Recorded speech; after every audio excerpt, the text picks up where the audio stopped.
Ma banlieue, ma banlieue, a des charmes que rien ne remplace. Pas bien loin, il y a des coins où chaque dimanche on se délace. Ma banlieue, ma banlieue, ma banlieue. Il est évident que la solution à la délinquance de banlieue que comment dirais-je, Zemmour assimile abusivement à la question de l'islam, ce n'est pas phosphore blanc et plomb durci, hein, c'est évident.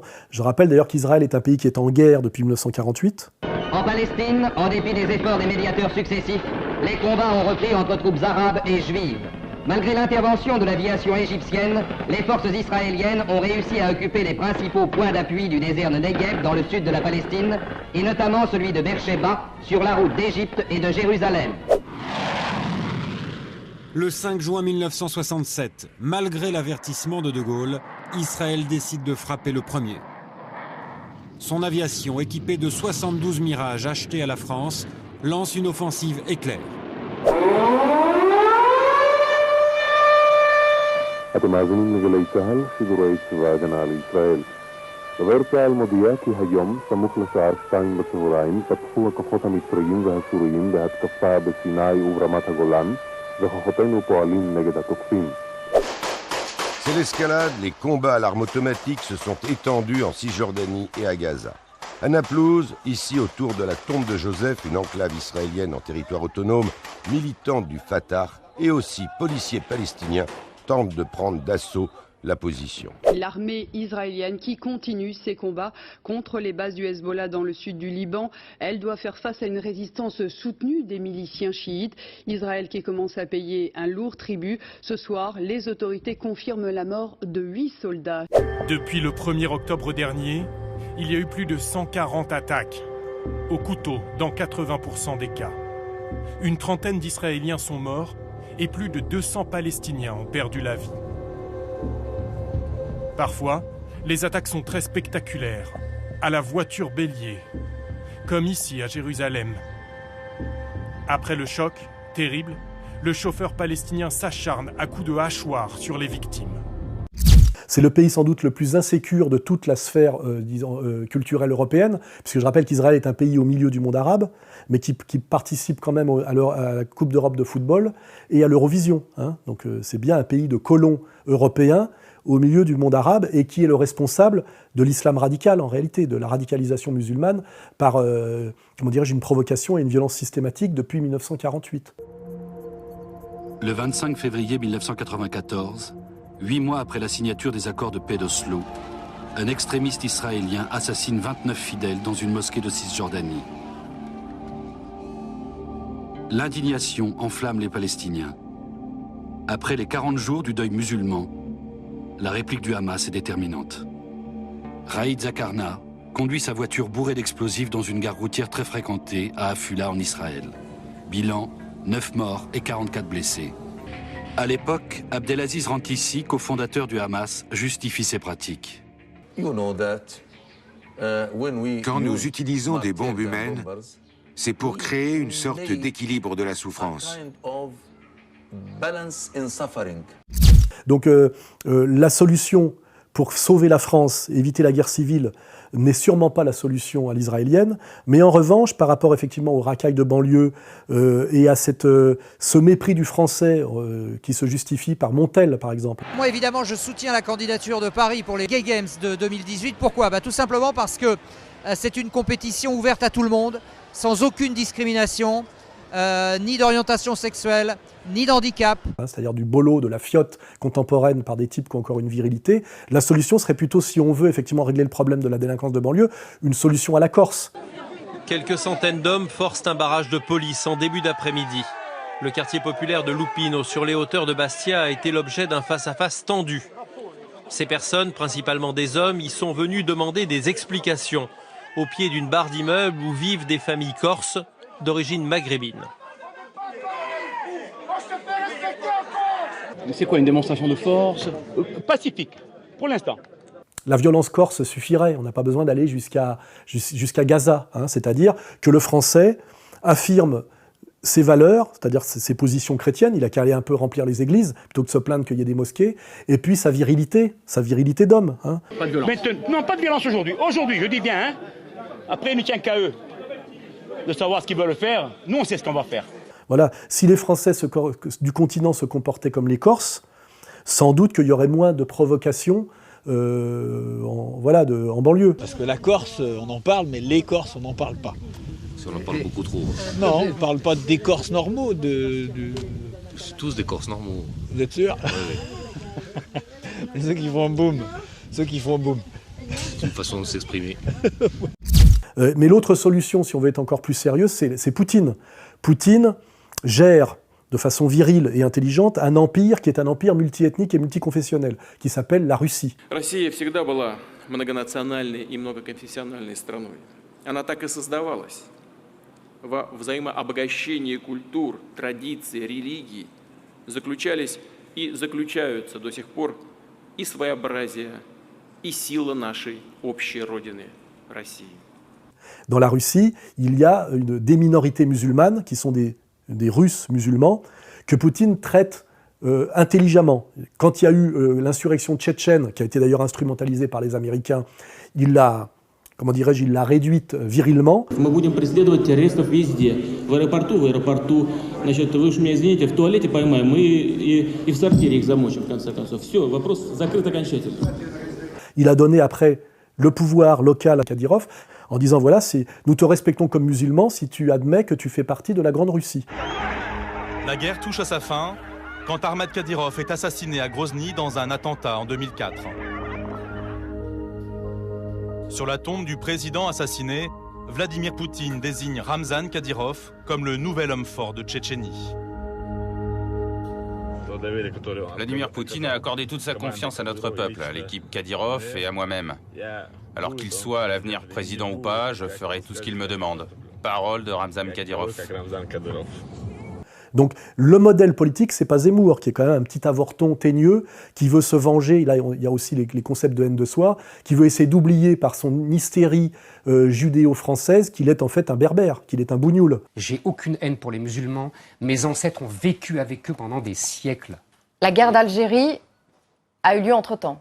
Mais bien sûr, la guerre d'Algérie a eu lieu entre-temps, et on n'était pas dans le même camp. Moi, mes ancêtres ont choisi la France. Vous m'excuserez.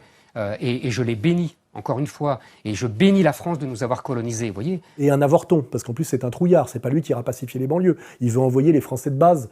Et les prolos français se battent contre le sous-prolétariat immigré. Hein, c'est raison de plus pour pas y aller. Donc la bonne solution, c'est la solution Poutine. C'est-à-dire réaffirmer une France avec une identité française, pas une identité confiée à Hanouna et à Arthur, hein, ou à Finkielkraut, hein, une identité française forte, une religion dominante qu'est le catholicisme, et après on respecte les travailleurs qui se trouvent être, et les citoyens qui se trouvent être des citoyens musulmans de par notre histoire complexe, qui s'appelle la colonisation et la décolonisation, en leur offrant des lieux de culte décents, hein, ce qui est la moindre des choses, mais en même temps en faisant en sorte qu'ils n'aient pas envie de mépriser la France à cause des commentaires de Montel sur le sport. C'est la grande fête de l'entraide, de la solidarité, toutes ces valeurs qui me sont très très chères.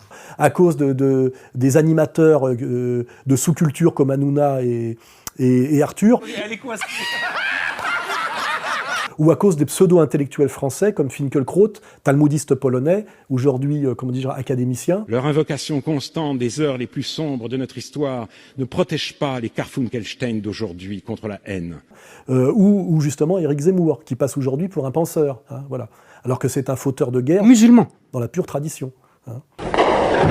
Ce n'est pas la première fois que je me trouve dans une situation de guerre. Mais je crois que c'est la première fois que je me trouve ainsi dans une ville assiégée et dans ces conditions de barbarie. Autre temps, autre guerre, presque 20 ans après la Bosnie, la Libye. Du président Sarkozy, BHL obtient cette fois ce qu'il veut, une action militaire. C'est lui qui appelle Nicolas Sarkozy pour le convaincre de recevoir à l'Élysée le Conseil national de transition. Lors de la première convention nationale du CRIF, vous avez fait une déclaration qui a été très reprise en disant, à propos de votre engagement dans cette guerre, je ne l'aurais pas fait si je n'avais pas été juif, et vous avez ajouté, j'ai porté en étendard ma fidélité, à mon nom et ma fidélité au sionisme et à Israël. D'abord, cette phrase a été tirée de son contexte, je ne l'ai pas tout à fait dit comme ça. Mais évidemment que c'est possible, ça fait 1 an et demi que c'est possible. ONU ou pas ONU, cette histoire de veto russe et chinois, c'est une indécence. Vous n'êtes pas seulement des Européens, vous êtes les meilleurs des Européens. Accent gaulien, le tribun agite les symboles devant cette foule anti-Poutine. Nous pouvons dire à Poutine, bas les pattes en Crimée.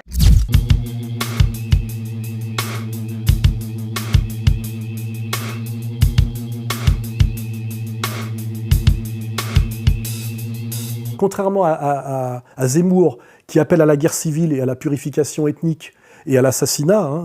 Vous dites comme à Gaza, non. L'armée française a consulté les Israéliens... À cause de Gaza, parce qu'ils avaient une expérience... Voilà, alors, exactement. Comment faire? Bombarder, nettoyer, tuer? Je suis pas le chef d'état-major de l'armée française. Et il a un policier qui le sécurise en permanence, comme d'ailleurs tous les élites en France qui ont entièrement asservi l'appareil d'État pour en faire leurs esclaves. Aujourd'hui, nous avons des policiers qui surveillent des bar mitzvahs, des sociétés privées israéliennes et qu'on envoie faire le planton devant des synagogues. Ahmed a 23 ans, il est policier.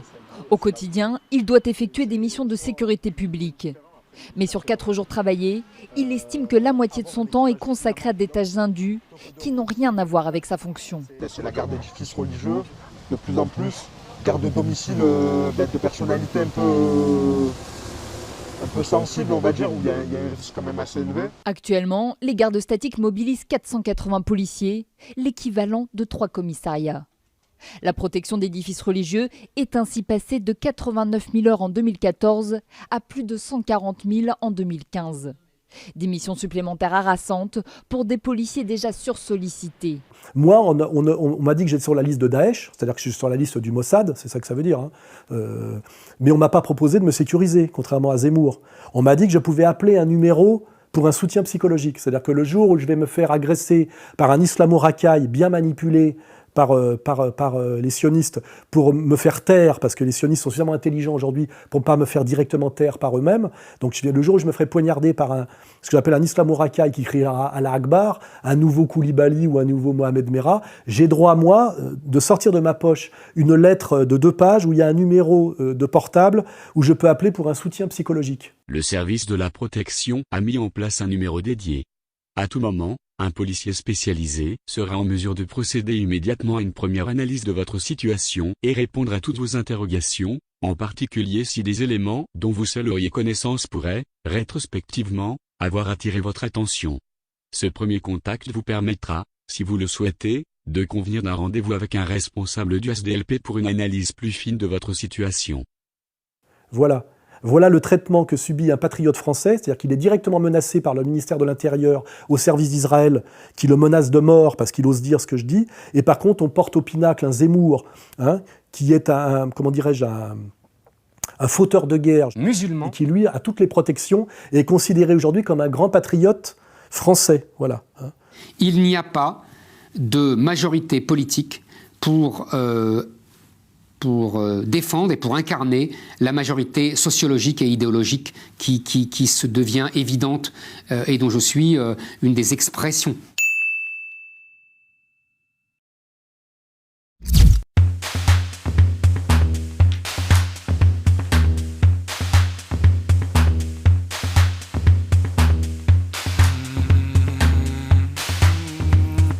Déjà, dans cette affaire, c'est intéressant parce qu'effectivement, Kuckerman a confirmé qu'il s'occupait de la sécurité. C'est-à-dire qu'aujourd'hui, tous les élites qui dominent la France et qui créent le chaos en France, par cette espèce de guerre civile qui se met déjà en place sur le plan idéologique entre musulmans inassimilables et bons Français sionistes, puisque c'est ça en gros, ces gens-là ont tous des protections policières de l'État français. C'est-à-dire ils sèment le chaos et ils sont protégés par la police, pendant que la police ne peut rien faire d'autre.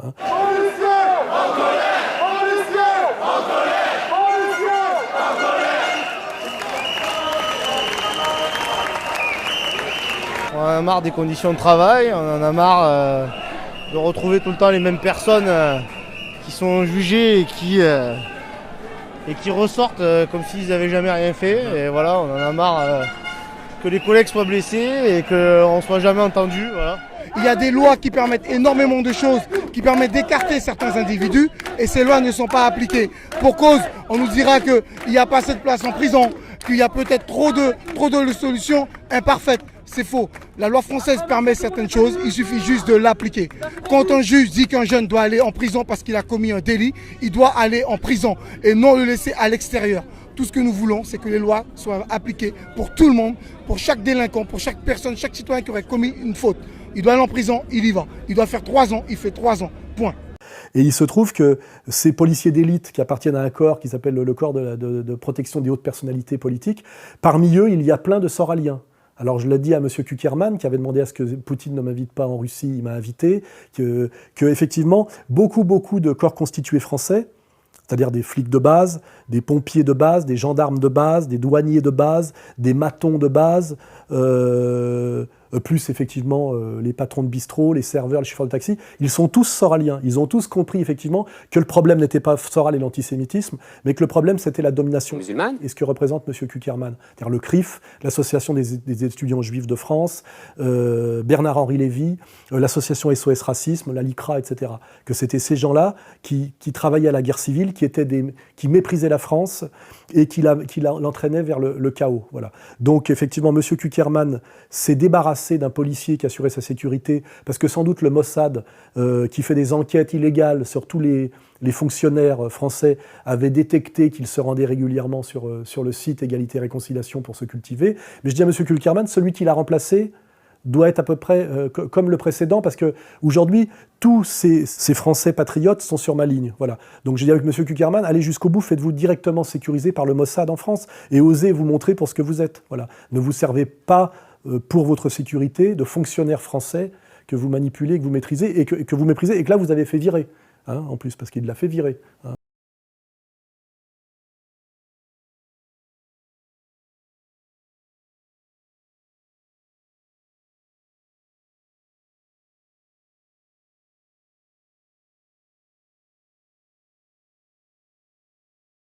Aziza, d'ailleurs, l'éternel Aziza qui l'a balancé. C'est marrant d'ailleurs, ces juifs qui pratiquent la délation systématique et qui ont quand même une mémoire assez courte pour le peuple de la mémoire, sachant quand même qu'inciter à la délation, à la lettre anonyme et à la persécution par délation, ça devrait leur rappeler les heures les plus sombres normalement, ils devraient s'abstenir. J'ai été menacée sur un site juif notamment, des menaces très graves. On me promet un égorgement sans étourdissement, on me promet une balle, on me promet de servir de cobaye, des insultes sur mes origines, des insultes raciales. Mais bon, ces gens-là ne retiennent pas les leçons de l'histoire, c'est assez bizarre. C'est une vraie question que je trouve étrange. Alors oui, j'ai vu que cette prof, effectivement, postait des trucs un peu borderline sur Facebook. Elle a été, je crois, ça y est, virée, c'est-à-dire que ça fait une antisémite de plus. Mais après, il faut essayer de comprendre d'où vient son exaspération. Il faut savoir qu'elle est professeure à Janson-de-Sailly. Janson-de-Sailly, qui est, je crois, rue de la Pompe, est l'école de la grande bourgeoisie catholique française et parisienne. C'est le 16e arrondissement. Deux sortes de gens. Il y a les gens qui achètent les westerns et il y a les gens qui restent devant la vitrine pour regarder les westerns. Jusqu'encore au milieu des années 80, nous avions toute la grande bourgeoisie catholique française là-bas. Nous avons assisté à Janson-de-Sailly et dans ce 16e arrondissement, comme à Deauville ou même à Saint-Tropez, à la prise de Janson-de-Sailly par les musulmans, hein, et notamment par les Chalala, les séfarades.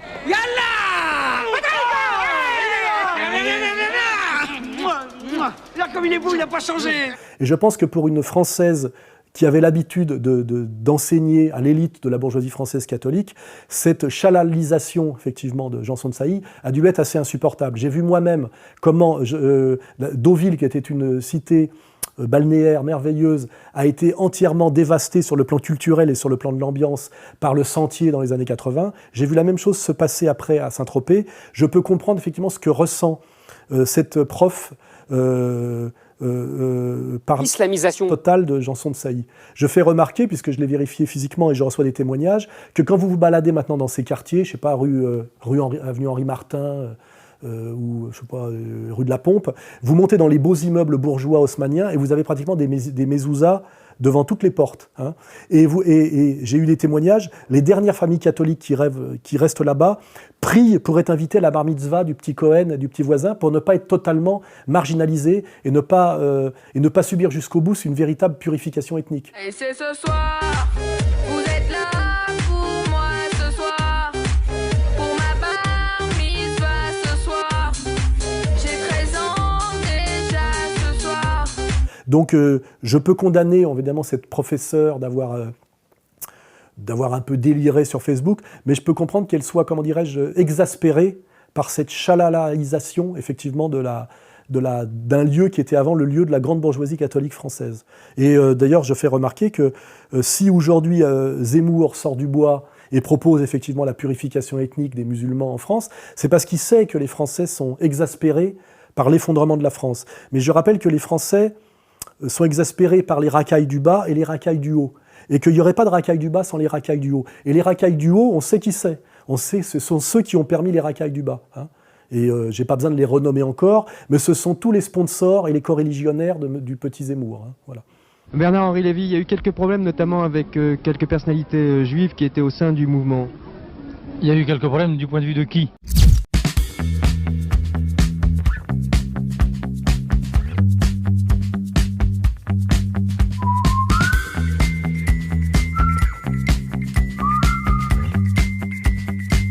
Alors Michel Onfray, c'est autre chose. Michel Onfray, il était avant un auteur de chez Grasset, donc Bernard-Henri Lévy, et son directeur de collection et son pote était Enthoven, qui est l'éminence grise de Bernard-Henri Lévy. Votre ami de longue date s'appelle Bernard-Henri Lévy, vous l'avez rencontré au milieu des années 70. Avec lui, vous avez écrit le scénario de son film mal aimé Le jour et la nuit en 1997. Tout ça, c'est la communauté de lumière. Hein. Et il se trouve qu'à un moment donné, comme il est d'origine populaire et provinciale... Ses racines sont ancrées dans cette autre Normandie, côté terre.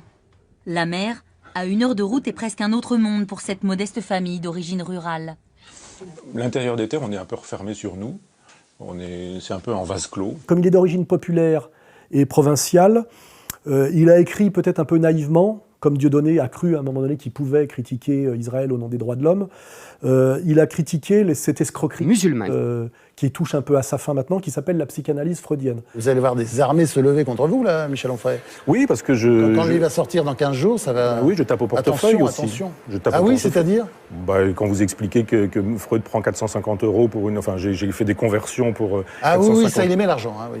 450 € la séance, qu'il vous dit une séance par jour, sauf le week-end et toute l'année, que ça doit durer 4, 5, 6 ans. Et il s'est pris dans la gueule le gang de la psychanalyse, le gang Roudinesco. L'idée, le psychanalyste s'en met plein les fouilles, je trouve ça blessant pour l'immense majorité des psychanalystes. Est-ce que je dis ça? Et donc, je dis simplement sur ce livre... Vous prétendez avoir lu ce livre, je ne dis pas ça. Oui, vous dites absolument ça. Il y a une grande tradition en France, l'extrême droite a toujours condamné la psychanalyse comme une science juive, etc. C'est toute une histoire. Pourquoi réhabiliter de telles thèses? Et d'ailleurs, il a déclaré qu'il n'était qu'un goy. Et donc, il s'est pris dans la gueule l'antigoïsme violent de la communauté musulmane. Comme tous ceux à un moment donné qui font des critiques pertinentes sur leur domination et leurs mensonges. Et il s'est sans doute radicalisé. Et comme il est d'origine populaire, il s'est retrouvé en résonance avec, comment dirais-je, une ambiance qui est en fait le néopopulisme que j'incarne moi parfaitement. Et je pense que pour des raisons de sensibilité profonde, de désir de vengeance et aussi d'arrivisme, on va dire, et de stratégie marketing, il est en train de se positionner de plus en plus sur ma ligne. Le burkini, selon vous, s'apparente à un trouble à l'ordre public? Non, pas du tout. Le trouble à l'ordre public, c'est la politique que la France mène depuis 1983 en termes de politique intérieure, le libéralisme, et en 91, la politique indexée sur l'OTAN. C'est ça le vrai trouble. C'est-à-dire qu'on laisse les femmes qui ont envie de se baigner tout habillées le faire. On en a assez de cette fausse gauche défendue par Pierre Berger qui nous fait l'éloge de l'allocation d'utérus pour les femmes pauvres afin que les couples riches puissent s'offrir des enfants. Ça, c'est pas la gauche, ou l'idée que la théorie du genre devrait faire la loi. Je rappelle que des gens comme Mélenchon et Montebourg, qui sont quand même aujourd'hui souverainisme, protectionnisme, etc., sont des gens qui ont voté oui à Maastricht quand même. Si on n'a pas le sens de l'histoire au moment de Maastricht, comment est-ce qu'on peut l'avoir pour des choses un peu moins compliquées que ça? Il fallait savoir que Maastricht produirait ce que ça produit aujourd'hui. On a l'impression qu'il regarde mes vidéos et il les parodie, à part qu'il ne va jamais évidemment jusqu'au bout. Pétain, c'est quoi? C'est quelqu'un qui demande que les Juifs aillent dans des trains pour aller dans les chambres à gaz. Si on pense que Marine Le Pen c'est ça, ça veut dire que les chambres à gaz c'est pas très grave. Moi, j'estime que c'est majeur, les chambres à gaz. Je remarque qu'effectivement, le soralisme est à la mode, puisque Onfray est en train d'y venir. Et d'ailleurs, soit on y vient, soit on disparaît. Todd n'a pas voulu y aller, il a disparu pratiquement. Hein. Mais je fais juste remarquer que, contrairement à moi, qui a un parcours cohérent de longue durée, parce que j'étais déjà dans le non à Maastricht à l'époque au Parti communiste, lui vient du nietzschéisme de gauche et de la pensée libertaire. La famille, redéfinissons-la autrement. Moi, je suis hétérosexuel, je ne suis pas homosexuel du tout, simplement je pense que les homosexuels montrent comment on peut refaire une famille. Comment un couple d'homosexuels peut repenser différemment la famille. Pas besoin d'un homme et d'une femme. Ça peut être 2 hommes, ça peut être 2 femmes. Mais pas besoin d'être 2, ça peut être 3. Ça peut être 2 femmes qui sont lesbiennes et qui en même temps ont un compagnon qui aura donné la semence, qui permettra un enfant et qui va générer une cellule nouvelle. Vous avez voté pour Besancenot à la présidentielle? Oui. C'est difficile d'expliquer son espèce de revirement brutal. C'est soit de l'opportunisme, soit quelque chose de l'ordre de la révélation pour un philosophe, puisqu'il manque des médiations conceptuelles pour y arriver. Mais ceci dit, je lui souhaite la bienvenue, à part que je lui demande simplement qu'il ait l'élégance et l'honnêteté d'arrêter de me cracher à la gueule. Soral dit « je suis national-socialiste ». Donc il faut arrêter de dire ce qu'on raconte sur ce personnage-là, il est national-socialiste. Donc je dis, on ferait bienvenue dans le néo-populisme, bienvenue camarade Goy, qui veut aussi faire des vidéos comme moi après son université libre de Caen. Nous avons de nouveaux médias et que nous pouvons être vraiment libres de dire ce que nous souhaitons pouvoir dire. Les médias aujourd'hui coûtent beaucoup d'argent. Ils sont détenus par des gens qui disposent d'une idéologie, c'est l'idéologie de l'Europe libérale, l'euro, l'Europe, l'argent qui fait la loi, enfin on connaît leur logique. Et effectivement, si on est dans cette logique, on est invité et on a le temps de développer le message idéologique. Si on n'est pas dans cette idéologie-là, on est invité, mais pour se faire frapper. Mais arrête de me cracher à la gueule, de cracher à la gueule de Dieudonné et de dire que tu te sens chez toi en Israël. J'ai l'impression d'être chez moi en Israël, merci. Notamment pour de temps en temps faire baisser un peu la pression, puisque tu as parfaitement identifié qui étaient nos maîtres et jusqu'où on pouvait aller sans trop se faire botter le cul. Ce type est un symptôme, un pauvre type. Dieudonné, un antisémite, un fasciste, un négationniste, un révisionniste, un ami de Forisson, etc. Enfin, il a rien pour lui, il est détestable en tout.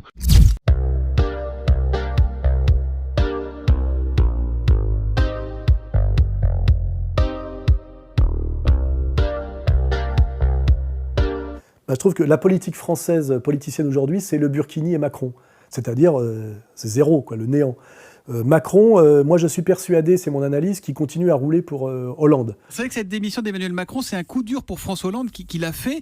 On est un peu sur la trahison à la Brutus, on l'entend beaucoup, mais c'est vrai. Hein. Pour autant, Thomas, Hollande ne devrait pas être surpris de ce qui arrive, de ce coup de poignard.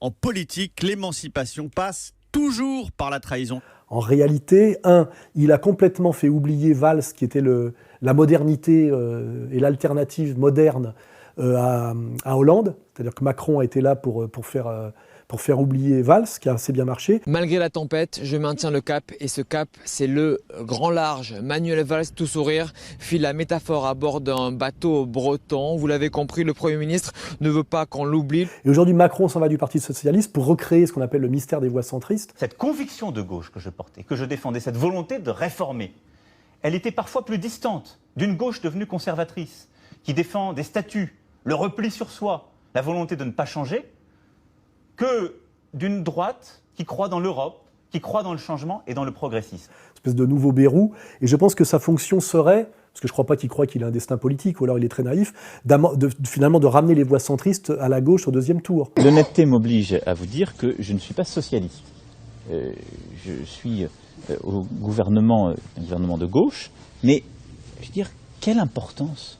Donc peut-être que quand je regarde la gueule de François Hollande, je me dis que finalement, ça n'a pas l'air de gêner tant que ça Hollande, le phénomène Macron. Il a un espèce de sourire en coin. Tous les projets rassemblent. Je n'ai pas vu un projet individuel. Vous savez, un projet qui serait fait par un individu pour lui-même. Il y en a qui peuvent avoir cette conception. Mais on ne peut rien faire tout seul et pour soi-même. Je crois que Hollande, qui est tout sauf un con, même si c'est un cynique total, rêve encore d'une prouesse politique à la Chirac ou à la Mitterrand, c'est-à-dire d'être malgré tout réélu comme président de la République. Et pour ça, son rêve, c'est d'être face à Marine Le Pen au deuxième tour. Et je pense que Pour ça, il faut d'abord qu'il gagne la primaire. Et son plus dur rival était, jusqu'à il n'y a pas longtemps, Valls. Tout le monde voulait Valls contre Hollande. En faisant monter Macron, en faisant monter Montebourg, etc., aujourd'hui, on voit qu'il arrive deuxième des candidats préférés pour incarner la gauche, derrière Mélenchon, qui n'aura pas ses signatures. Donc je pense que tout ça est de la haute stratégie politicienne hollandesque, hein, que je salue d'ailleurs parce que je le trouve assez brillant à ce niveau-là. Il va peut-être réussir à être le candidat finalement officiel de la gauche, et il va peut-être réussir à être face à Marine Le Pen, et il va peut-être réussir à être réélu, et là ça serait quand même énorme. Hein, voilà. Et donc Macron, c'est rien, quoi, c'est du vent. C'est un bébé Rothschild, un bobo, enfin même pas un bobo, un grand bourgeois avec une tête de bébé, marié avec une vieille, qui à mon avis voudrait dire sans doute qu'il est homosexuel. Donc il a toutes les casquettes pour avoir le droit d'exister, hein. C'est-à-dire une fiotte islamisée. Donc un bon français. Hein.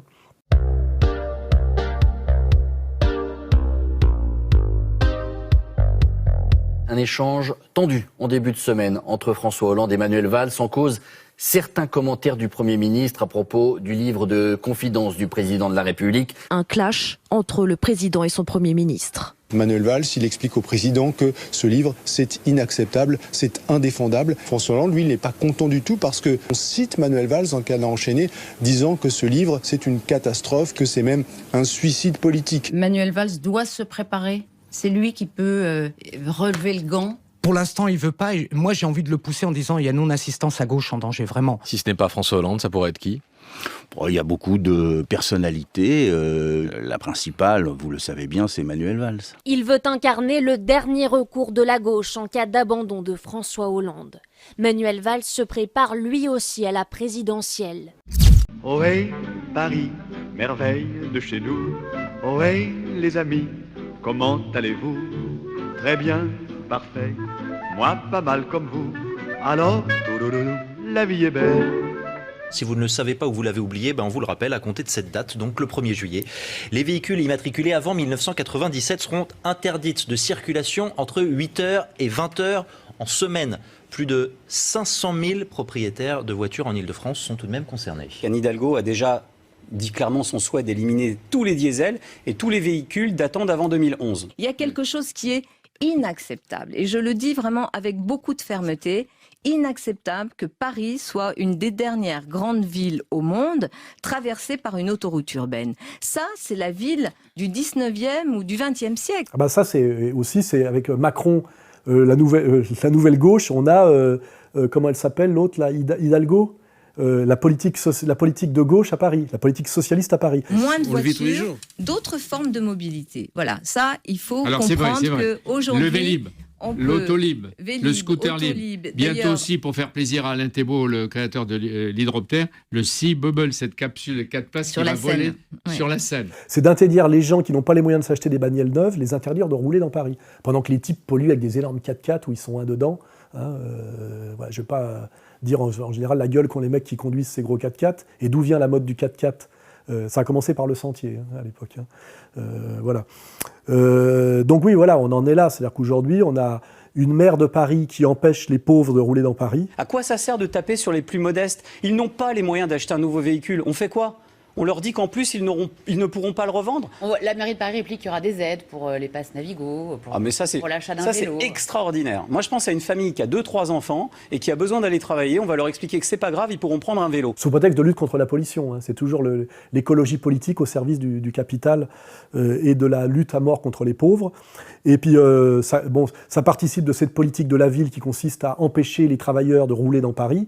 Hein, privatisation des voies sur berge pour les joggers, hein, et puis avec la cerise sur le gâteau, c'est aussi maintenant le camp de comment ils appellent ça, des réfugiés, c'est ça ils appellent ? D'ici un mois, cette ancienne friche de la SNCF deviendra le premier camp d'accueil des migrants de la capitale. Un camp exclusivement réservé aux hommes. À l'ouverture, 400 lits seront disponibles. C'est des camps de musulmans, mais de musulmans sauvages, hein, pas des musulmans français, au pied de Montmartre. Hein. Pour être sûr qu'il y a déjà le marché aux voleurs et déjà tout le problème de la rue Capla, pour être sûr que ce soit bien le chaos intégral dans le 18e arrondissement.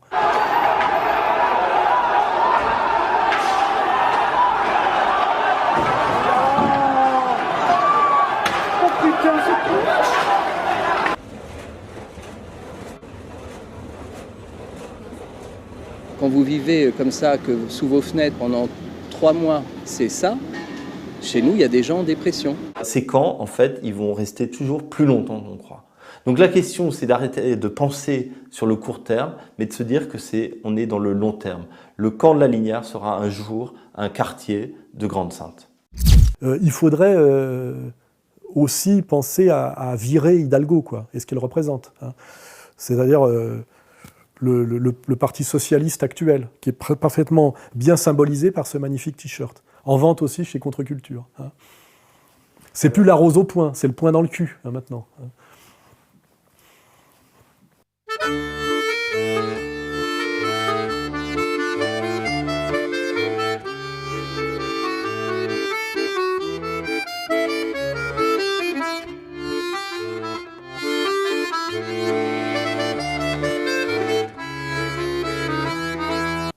Alors moi, je veux dire un truc. J'ai dit tout le mal que je pensais des positionnements de Marine Le Pen et des erreurs stratégiques que, selon moi, elle avait commis depuis des mois et des mois.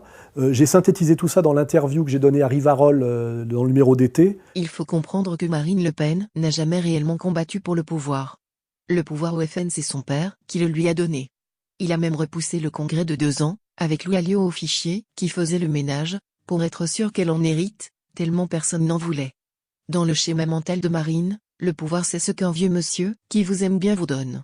Et pour s'élever du pouvoir du FN au pouvoir national, elle s'est simplement dit, fidèle à ce schéma hérité, qu'après avoir complu à papa, il fallait complaire à ce super papa, qu'était monsieur Kuckerman. De daddy à super daddy, voire sugar daddy. N'avait-il pas dit qu'elle était irréprochable ? Derrière Marine Le Pen, qui est irréprochable personnellement. Mais si le président du CRIF a effectivement le pouvoir de désigner le président de la France, Roger Kuckerman n'est pas son papa, et comme dans les romans populaires du 19e siècle, après les promesses d'adoption, d'épousailles, elle s'est retrouvée au tapin. Alain Soral, Rivarol, juillet 2016. Je ne vais pas m'acharner non plus sur Marine Le Pen. Hein. Mon rêve n'est pas à tout prix de faire battre Marine Le Pen, parce que même si je pense qu'elle a fait d'énormes erreurs et elle a commis des trahisons que je trouve irréparables, virer son père à la demande du CRIF, etc., je ne souhaite pas la mort du petit cheval. Hein, voilà. J'ai vu qu'elle revient là, visiblement elle s'est refait une santé et un physique. Nous défendons tous les Français. Est-ce que l'islam est compatible avec la République ? J'ai déjà répondu dans mon livre en 2005 à cette question. J'ai dit, c'est aux musulmans de répondre. Moi, je crois que oui. Ça va être très dur pour elle, parce que tout ce qui est monté en ce moment politiquement est là pour l'étouffer. Les primaires à gauche, à droite, Zemmour, etc. Et vous verrez que Zemmour ne roule pas pour Marine Le Pen. Hein. En ce moment, à côté de vous, Marine Le Pen, elle est de gauche. Mais elle a toujours été de gauche. A toujours été de gauche. Mais je le dis depuis 5 ans, je le dis de la campagne présidentielle de 2012. Mais identitairement. Mais identitairement aussi. Je crois qu'elle a 25 ans de retard. C'est un bon droitard, hein, c'est un bon bourgeois de la droite traditionnelle. Hein, Plutôt un rabatteur pour Sarkozy, oui, voilà, comme valeurs actuelles. Oui, eux, ils conçoivent le Front National comme un auxiliaire pour faire élire la droite libérale sioniste, c'est tout. Je veux qu'on puisse être un juif de France sans avoir peur. L'islam radical déteste les juifs. Je veux qu'on puisse être un prêtre de l'Église catholique de France sans avoir peur. L'islam politique et radical déteste les prêtres de l'Église catholique. C'est écrit dans le Coran qu'il faut égorger les juifs et les chrétiens. C'est tout. Zemmour, c'est son rôle objectif. C'est l'équivalent de Mélenchon à gauche. Hein, voilà. Comme il l'avait fait en 2007. Il y a des tas d'électeurs et de téléspectateurs de droite ce soir qui sont déçus. Se disent, bah tiens, il a voté Mitterrand en 80. J'étais jeune. Il a voté Chevènement en 2002. Ah mais ça, je maintiens mon vote. Bon, et ils aimeraient savoir alors pour qui en 2007 et en 2012. Mais en 2007, j'ai voté Sarkozy parce que je ne pouvais pas voter contre. Au premier et au deuxième tour. Je ne pouvais pas. Je ne pouvais pas voter pour Ségolène Royal. Ça, c'était pas possible.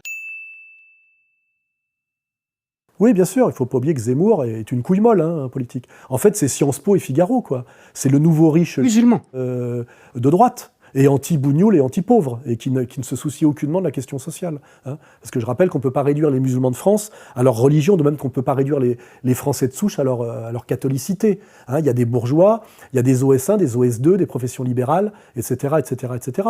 Je veux dire, Zemmour, c'est une analyse d'une pauvreté infinie. Il y a simplement des gens qui sont des bons musulmans et des mauvais musulmans.